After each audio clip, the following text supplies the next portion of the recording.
Is the intermetacarpal joint. It is at the distal end of the second through fifth metacarpals, as well as the proximal end of the proximal phalanxes of the second and fifth phalanges.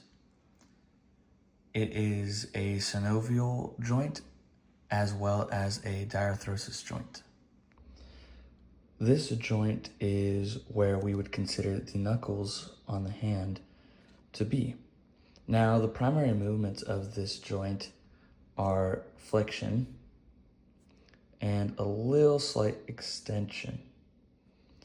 Now, the flexion occurs and allows for a slight cupping of the palm, which assists in gripping with the hand, as well as some slight extension that just occurs when opening the palm after cupping. The range of motion for this joint, as you can see here, is about a little less than 90 degrees, which is not much compared to other synovial joints, but it still does allow for a decent range of motion. The arthrokinematics of this joint are a glide. Now, this is because on the ends of both bones in the phalanges, they are flat. This flatness allows for a glide during the movement, as well as a slight roll, just a very small roll, when cupping. We will now be going over the lever system classification of this joint.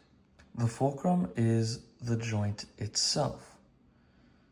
The force comes from the interosseous muscles, which are between the metacarpals, and the load comes from the fingers themselves.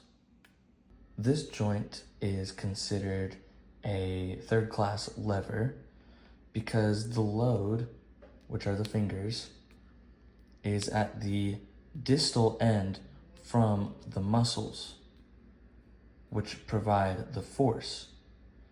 They contract, which goes across the joint, or the fulcrum in this case, and because the load, the fingers, are on the opposite side of the joint from the muscles, this makes it a third-class lever.